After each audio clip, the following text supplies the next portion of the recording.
All right, this is a claim by Liberty Mutual Personal Insurance Company versus Bradley Roberts. And this has had a bumpy ride. We've had a couple of previous hearings on this. We had a hearing on March. Let me go back even all the way to the beginning. We had a hearing on December 16th. Mr. Roberts appeared. He admitted there was no insurance on the vehicle at the time, and it was screwy facts. The vehicle was allegedly owned by Cindy Vandegrift. It was insured as Jessica Adams, and the vehicle was driven by her son or nephew, Xavier Adams. Anyway, there was an accident, and no police report was filed, and so all these facts were raised, and so they continued the matter for 90 days for additional discovery. Mr. Roberts didn't show up. We continued the matter to March 31st, 2025, and Mr. Thomas Duquette was here. So we adjourned the matter for 90 days for discovery, and the defendant never complied with any of the discovery. So he didn't answer any of the plaintiff's requests for discovery, and he didn't show up for the court hearing. So Mr. Duquette moved for a default judgment, $10,415 in costs, in damages, $232.13 in costs, and a $75 attorney fee. So a judgment entered by default on March 31st. Which should have never happened. You heard me say she jumped in it and started it and put it in reverse. She took control of the vehicle. It was hers, not mine. She's using mine to go to work right now, or I'd have a ride there. Okay. Well, you didn't show up for the hearing. That's not her fault. And I paid someone that day. and they didn't make it to come and get me, and I walked home from work to make sure I got on the Zoom. I'm sorry, but this is making me mad. I shouldn't even be here. Well, that's open for discussion. You think you shouldn't be here. They have a different idea about it. Well, because when someone jumps in a vehicle, they assume responsibility. Do you have a legal citation for that? Or is this something you read on the back of a cereal box? You're under the no-fault statute, and it's complicated. And you're in over your head. So you don't show up for your hearing. You don't answer any of their requests for discovery. They sent you information. Everything you've told me, none of it's under oath. This happened, it belonged to somebody. Somebody told me they backed into the car. None of it's under oath. It's just what you claim to be true. So they send you a number of documents for discovery, and you don't answer. I don't know what that means. Well, I don't know how to do all that. I'm not a good lawyer. I don't have any help. I couldn't hire an attorney because no one would take the case. Yes, it's a tough situation. I'm tired of getting ragged on when I'm trying. All right. Well, all right. You may be trying as hard as you could. Maybe you could spend $50,000 for a lawyer, and the no-fault statute still applies. So anyway, you don't respond to the discovery. Everything you're telling me, this isn't how the legal system works. You show up and say, hey, Judge, this is all a big mistake. Sorry. Here's what really happened. Please dismiss it so I can go home. They're doing. Well, they filed legal pleadings. That should have never happened. They're prepared to provide testimony regarding the matter. In fact, we took some testimony, or at least some legal representation, on March 31st. So anyway, you don't show up on March 31st. A judgment enters a few days later, and you file a motion to set aside the default on April 14th, which it was in 21 days of the default setting aside. So when you move to set a default aside, there's a certain standard you have to meet. You're supposed to file something called an affidavit of meritorious defense, and you're supposed to show good cause for why you did not appear for the hearing. So in your motion, which you filed on April 14th, I'll just read it. On March 31st, a person who lives with me borrowed my vehicle to look for a job. I totally forgot. Although I called the court around 8:05 and left a voice message as I was going to be late because of no ride. So I walked a couple miles, got a ride. Then when I was home and on Zoom, for some reason, my tablet would not work, the microphone, no matter what I did. I have a meritorious defense for this claim. I, Bradley Roberts, and Keith Ryan, seen Cindy Vandergriff, also who own a 2005 GMC Envoy. Cindy got in the vehicle and started it and then reversed it, which in turn slammed into the plaintiff's parked vehicle, knowing the vehicle had no insurance. Therefore, knowingly take possession of said vehicle, the plaintiff then left the scene. No police were called. And somewhere, someone later gave the plaintiff an old insurance card which had my information on it. Correct. Which is different than what you told me at the hearing back in December of 24. So I'm not sure that establishes an affidavit of meritorious defense or a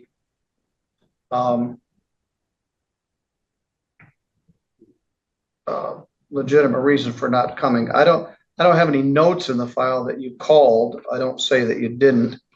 The hearing was at 8:30. At any rate, I called the hall and checked around and you weren't here. So having laid the premises out, Ms. Palmer, what's your position here? Our position is that the defendant has not met the statutory burden in order to set the judgment aside. As the court has indicated, the information he provided as to his failure to appear for a court-ordered hearing, it doesn't rise to the level of good cause. But obviously the court is the gatekeeper of that. But our position is that it does not rise to that level. And then the meritorious defense that was advanced, it is not necessarily consistent with what was originally indicated. And this could have been helped if the defendant had answered the discovery. So right now we're not exactly sure what the defense is. And although I know the courts are somewhat liberal as it relates to advancing a meritorious defense, this is an affidavit. So I couldn't even necessarily use this statement if the court was inclined to set aside the default judgment to impeach him or to have him basically attest to these facts. So he could theoretically change his version after this point too. So we believe that he has not met the statutory requirement to set aside the default judgment at the bare minimum. Let me see if I understand. Mr. Roberts, are you contending that this is a completely different vehicle? No, it's the same vehicle. I gave them her phone number. All they got to do is call her and talk to her. I thought my stuff would be taken care of and thrown out because I shouldn't be here. She said, here's my information, and she lives with me still. You know, it's simple. Contact her and not me. I didn't do it. And they haven't contacted her at all. All right, but one thing that you, from the beginning, failed to accept is that you're the insurance holder on the vehicle. Yep, I was. That's what started all this, because someone got my information. Yes.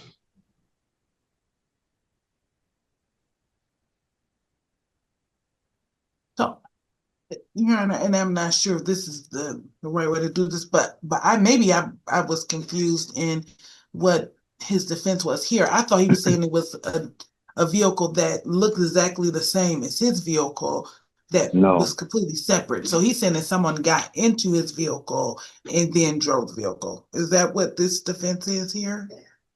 Yes, she got into her 2005 Envoy and yes, drove the vehicle.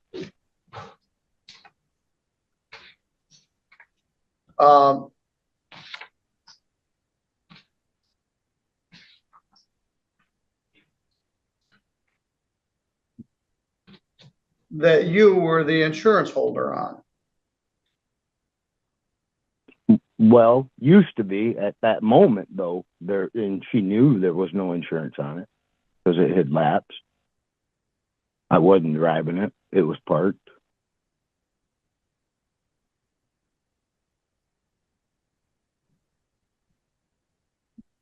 Your Honor, based on the defendant's statement, and I understand he's not under oath. So I misstated maybe in how I responded to the meritorious defense. But if he was the title owner, registrant, or constructive owner of the vehicle, he's still legally responsible for whoever's driving the vehicle if they had permissive use. Yes, he doesn't understand. But his argument is... But then when she jumped in it, yeah. She drove it all the time. You guys were playing fast and loose with the rules. The car was titled in somebody's name, insured in somebody's name, driven by somebody else. There's an accident and the insurance is in your name and now you're outraged. It's your own fault. Then none of this is under oath. I don't know who this car is registered to. I don't know that she's the registered owner. I don't know all this other stuff you told me on December 16th. What you told me in the other letter is different. Somebody's getting confused because it's simple. Cindy Vandigrift is the owner. I borrowed it because she wasn't driving it. So I insured it. Then I quit driving it and it was parked. Cindy Vandigrift's still the owner. And then Cindy Vandigrift that so day, all we know about that is what you're saying here, and you're not under oath. You never filed. Right. And I'm saying call her and she'll tell you all. That isn't how it works. They sued Well, it should have been, because I shouldn't be here getting upset.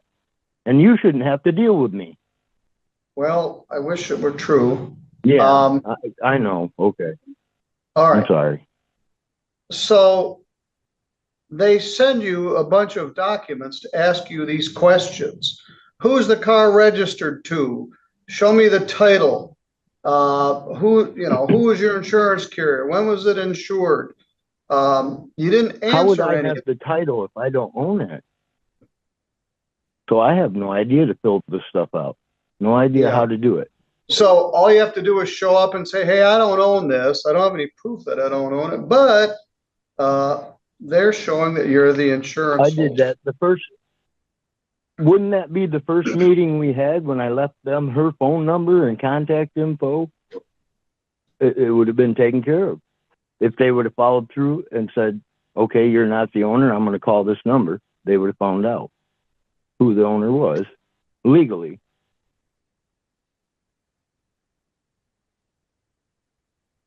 All right. Anything I can further? Get on Michigan website and do that.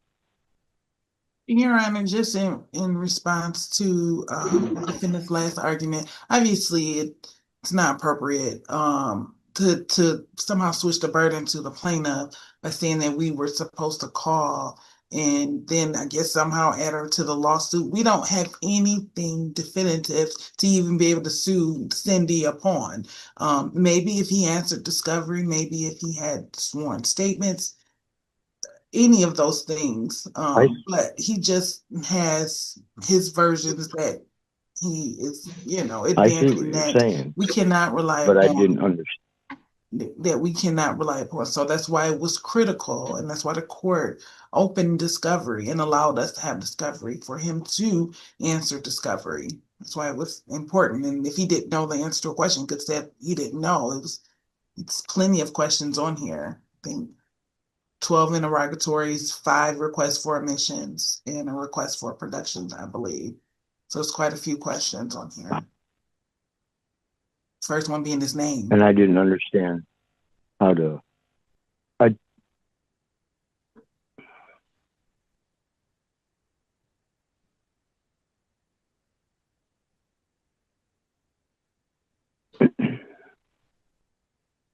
Mr. Roberts, you point out a good and valid point.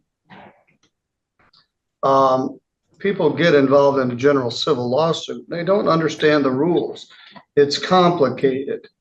You're not in small claims court, you're in general civil court.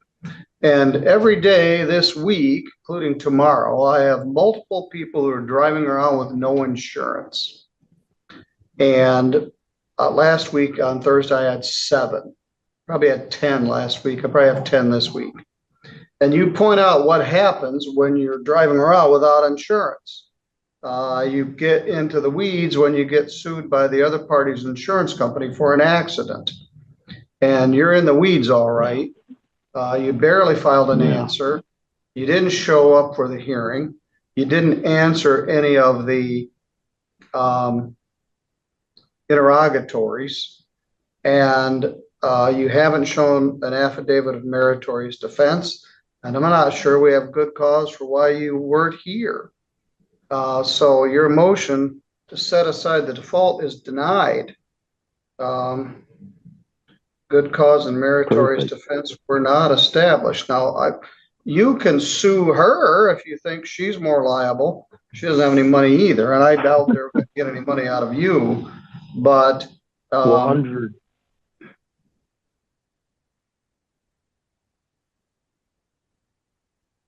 when she jumped in it and started it, isn't that taking for the known possession of the vehicle back?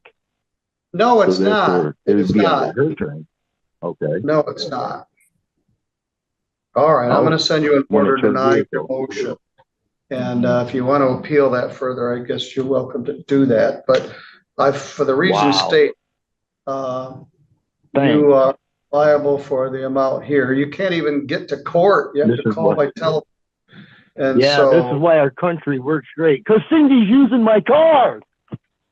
I said that. Sorry about Cindy using his car, but that isn't going to go very well forward. But for all the reasons I stated, he didn't show up for the hearing. He didn't answer the interrogatories. He didn't show necessarily good cause for why he wasn't here. He didn't file an affidavit of meritorious defense. He filed he said two different things about what actually happened, none of which was under oath. And he just doesn't understand, and he'll be mad no matter what I try to say. So this is another case of it is what it is, and another abject lesson for don't drive around without any insurance on your car, and don't have somebody own it, somebody else insure it, somebody else, nephew or son drive it. When the wheels fall off, it can be very expensive. All right, Ms. Palmer, maybe we'll hear more about that, or maybe we won't, but I've denied his motion and I've signed the order to that effect. Thank you, Your Honor. All right, thank you. You have a great evening.